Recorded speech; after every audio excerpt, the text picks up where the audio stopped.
everyone, I'm Drew Goldfarb. Welcome to this edition of Betting for the Cycle, where we're giving you 4 picks for upcoming baseball games, matchups, or prop bets, and trying to go 4 for 4 in order to bet for the cycle.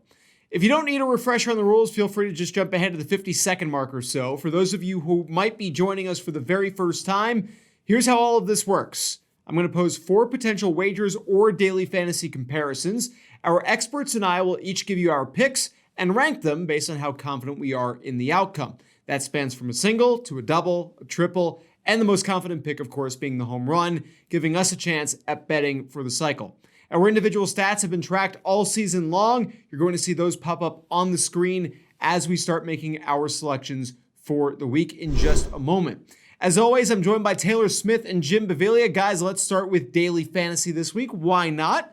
New York Yankees will be visiting the Toronto Blue Jays this weekend for a 3-game set.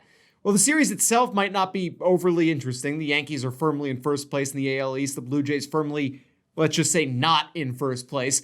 There's an intriguing matchup of young sluggers. Gleyber Torres for the Yankees, Vladimir Guerrero Jr. for the Jays. Taylor, looking at the games from Friday to Sunday, which player makes for the better daily fantasy option over the course of the weekend? I think it's Torres. Toronto obviously has a far weaker pitching staff top to bottom than the Yankees do. The Jays are set to throw Anthony Kay, Jacob Wagsback, and Trent Thornton to the mound this weekend. That's 3 rookies in a row. The Yankees have Tanaka and James Paxton. They haven't decided on a third starter that I've seen. So I'm taking Gleyber. He's just been the better hitter overall this season. Vlad's been in a bit of a slump lately. Hasn't hit a home run since August 22nd. So doesn't feel great picking against Vlad at home, but I'll take Torres and I'll make it my home run right off the bat. Jim? Yeah, I was trying to look for reasons to be contrary here, maybe get value with Vlad, but, I looked and I saw, well, Toronto might throw right-handers, you think righty against righty. I look, Torres' OPS is like 100 points higher against righties than it is against lefties. Thinking, well, Torres is on the road, maybe that works against him. His OPS on the road is better than it is at Yankee Stadium. So there's a lot to like here. The only reservation I might have about Torres is that Brett Boone has already started cycling through, giving guys days off with, them having already clinched, pretty much clinched the playoffs in the division. So there is the concern that maybe he gives a day off to Torres, where I doubt Guerrero would have a day off in that series against New York. But I just still love Torres here. Taylor mentioned the pitching, obviously. So I'm going to go with Torres, and I'm going to make it my triple. I'm going to end up agreeing with both of you here. When you look at the numbers for the season, Torres the clear-cut favorite, better at-bats per home run rate, higher batting average, more RBI per at-bat, high OBP, slugging, OPS, nearly twice as many runs scored as Guerrero and about 25% more at-bats. Guerrero also, as Taylor mentioned, has not homered since August 22nd. That came against the Dodgers, so against a solid team. Vlad Jr. also actually a much better hitter away from the ballpark, formerly known as Skydome. His average is over 30 points lower. He's had half as many home runs in Toronto as he's had anywhere else. He was crushing it in August. He batted .341 for the month, 4 home runs, but he slowed down in the last couple of weeks towards the end of that month and here into September. Torres, meanwhile, a better hitter on the road, average-wise, similar home-to-road splits elsewhere on his other stats. His August saw him smash 13 home runs for 21 RBI. He's got a pair of dingers so far in September, and I didn't check to see if he did anything yesterday. I'm going to take Torres here. It'll be my triple, so I'm agreeing with Jim. Well, all 3 of us very confident in that pick. For question 2, we turn to a weekend series. Last week, the Minnesota Twins hosted the Cleveland Indians for 3 games. Cleveland grabbed the series win in that one. This weekend, Indians will be at home as these teams meet once again, playing a ton down the stretch. Jim, can the Twins exact some kind of revenge and win this weekend series, or will Cleveland get that much closer to clinching the AL Central? Yeah, I think next year they're just going to have these teams play all 162 games against each other. It seems like we're talking about them every week. I went back and forth on this, but then I ended up feeling pretty confident. The negative against Cleveland is the fact that the Twins are the best road team in baseball. The road team has been, for the most part, winning this series with the same teams play. But there are 2 things going for the Indians here. First of all, the pitching matchups pretty even in 2 of the 3 games. But then there's the one game where Clevenger's going for Cleveland, and probably a bullpen game for Minnesota. So I think that tips the edge to Cleveland. And also the fact Cleveland's going to be throwing 3 right-handers. The Twins, Max Kepler's banged up. Don't know if he'll make it to the weekend series or not. He didn't play last night. He's a big bat against the righties. And it also kind of takes away Mitch Garver, who quietly has been one of their best hitters this year. Maybe he plays 1 of the 3 games against the righty. He's mostly a lefty basher. So I think that tips the edge for the Indians. And in absence of feeling real confident about anything else, I'm going to go with the Indians, and I'm actually going to make it my home run pick. I think that's a solid choice because I'm doing the exact same thing. Indians as the home run pick. ESPN has Minnesota starting Jake Odorizzi on Friday, Jose Berrios on Sunday, unknown starter or bullpen game on Saturday. Twins have been good behind Odorizzi's last 8 games, winning 7 of them, including a 2-0 mark against Cleveland. Indians expected to counter with Aaron Savali, whose phenomenal sub-2 ERA this season actually hasn't led to many wins, or at least not as many as it should.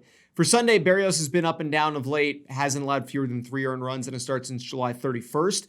Shane Bieber should get Cleveland the win in that game, even if his win-loss record of late has been lacking. He's only given up more than 2 earned runs in a start once in his last 10, and that was only 3 earned runs, so not even a terrible outing. With Mike Clevenger going on Saturday for the Tribe, have to think Cleveland's going to win that game regardless of who Minnesota goes with or if they go for a bullpen game. I'm taking Cleveland. It's going to be my home run. I made Minnesota beating Cleveland my home run last week. Didn't work, so you know what? Double or nothing. I don't know if that really counts. I'm not going to give myself a home run last week if it works this week. So I'm switching sides, going again, Indians as a home run pick. Taylor, who are you taking? I will make it 3 for 3. I feel like we're all going to be wrong, but whatever, making it my double. You guys pretty much said all I needed to say. I think Bieber and Clevenger have been arguably 2 of the top 5 pitchers in the American League this season. I think that speaks for itself. We mentioned the Twins have a probable bullpen game coming up with Michael Pineda getting banned for the rest of the season. Cleveland, or Minnesota rather, is only 10 over 500 at home. They're 24 over on the road, so they haven't been quite as good at target field as they've been on the road. So these things all tend to favor the Indians. I'm not as confident, but I'll go with I'll take the same pick. Number 3, and another matchup of potential likely playoff teams that also happened to play each other last weekend. Washington Nationals have a strong grip on the top wildcard spot in the National League, while the Atlanta Braves sit atop the NL East Division, having recently hit the 90-win mark. Which team will come away with the series win this weekend? I'm up first, and I'm going to start by talking about the pitching matchups here. Atlanta has the 3M part of their rotation due up this weekend. Mike Soroka, Mike Foltynewicz, and Max Fried. Braves have won 9 straight games started by Fried, 10 straight started by Foltynewicz. Soroka has been up and down. Nats counter with Max Scherzer, Joe Ross, Anibal Sanchez. Washington should win Scherzer's start. They usually do when he's on the mound. Atlanta should win Sunday's game between Fried and Sanchez. Saturday's matchup, I think, heavily favors Atlanta, especially with how good Foltynewicz has been in his last 90 days. Ross hasn't completed 5 innings on the mound since mid-August. He hasn't completed the 7th inning since transitioning from a relief role to a starting role in July. Atlanta's won 18 of their last 22 games. They have technically lost 2 of their last 3, though. I think they're going to get at least 2 more wins this weekend. I'm going to make this pick my double as far as confidence goes. Taylor, what about you? I'll go the other way. I'll take Washington at home. I don't like that they're missing Corbin and Strasburg this weekend, obviously, but like you said, Scherzer, that should be a win. Soroka on the other side of that matchup. Folty's been up and down all season. He has been far better since coming back from the minors about a month ago, but Washington still, I think, has the better lineup top to bottom. They actually have the better run differential of the 2 teams all season long. So the fact that they're at home, I think, kind of tips the scales a little bit in their favor. I'm not confident, though. I'm making it my single, though. Jim, break the tie for us. Yeah, I'm going to go with you, Drew. I'm going with the Braves here, and I'm going to make it my double. I just like the pitching matchups. You mentioned Joe Ross really struggles to get deep into games. That puts it into the hands of the Nationals bullpen. That is not a good place to be. And speaking of which, the Braves bullpen, which has been all over the map this year, I feel like they've kind of righted the ship a little bit. Shane Green's starting to pitch a little bit better as the closer. Scherzer is a big plus in the Nationals column, but the other 2 starting pitchers, Anibal Sanchez, I don't know if he has the firepower to get through the Braves lineup. So even though I think the Nats need this a lot more, and usually I like to skew that direction, I just think the Braves have more firepower and better pitching, so I'm going to go with I'm going to make it my double. Last one to complete the cycle, we turn back to daily fantasy. On Friday, the New York Mets and Los Angeles Dodgers begin their weekend series at Citi Field. Friday's pitching matchup should be a doozy. Noah Syndergaard going for the Mets, Clayton Kershaw on the bump for the Dodgers. So Taylor, which star pitcher will provide the better daily fantasy play if you're looking to play them on Friday? I think the Mets and Dodgers have probably burned me more than any other teams on this show, so it makes sense that they're going head-to-head here on Friday night. I'm taking Kershaw. His strikeout rate is better. We always say strikeouts are the name of the game with DFS. It's over 27% on the year since July 1st. It's up to 33.2%. Syndergaard's had some big games, of course, but his strikeouts are less impressive, 24.4% on the year. The Dodgers did clinch the division last night at the time of this recording, but I think by then they should be running out their regular lineup. They still have to fight for home field advantage with Atlanta. They still have to fight for theoretical World Series home field advantage. So I expect them to put forth a regular lineup on Friday night. I'm taking Kershaw. I'm making it my triple. Jim? Yeah, the volatility of Syndergaard is the thing that scares me. You just don't know what you're going to get from him from game to game. And Taylor mentioned, everybody thinks Noah Syndergaard, this big strikeout pitcher. He's barely over a strikeout an inning, which, in this day and age isn't that overwhelming, and Kershaw's rate is better. Kershaw has not been quite on top of this game the last few starts, so that's the reason that I'm kind of not that confident about that pick. But a couple other things in Kershaw's favor.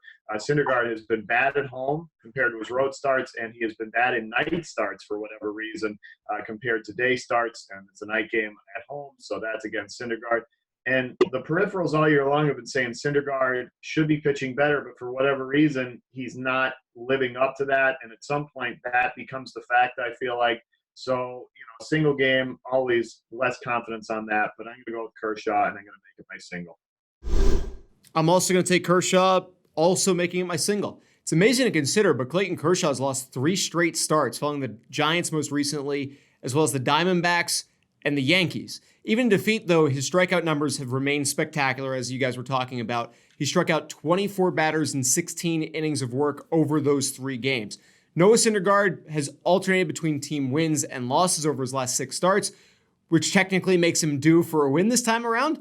One of those losses, however, came with him allowing 9 earned runs in just 3 innings of work. He did have, at least for him, some solid strikeout numbers, and if we weren't talking about going up against Kershaw, he'd have solid strikeout numbers for a fantasy play. Even throughout that recent run, even in that game against the Cubs, where he lasted just 3 innings, I think he struck out about 5 batters.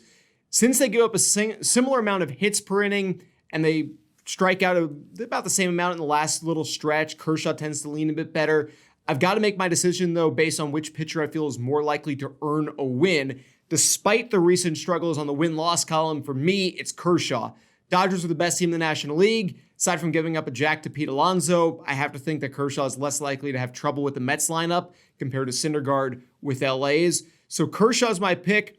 That said, it's only my single. Kind of feels like it's a bit of a single game pick. So I'm going with that logic that I'm sharing with Jim. I think we're sharing just about all of the logic in this episode today. So hopefully that works out well for both of us. Before we wrap Hopefully up, not. Before we wrap things up, we're checking back in on our World Series picks. I've got Atlanta plus 420 to win the National League, Houston plus 170 to win the American. At the moment, Braves are plus 250, Astros minus 140. I'm sticking with what I got. I think it's too late at this point in the season to jump onto the Dodgers bandwagon or really just about anywhere else. I like the value for Atlanta where I have them.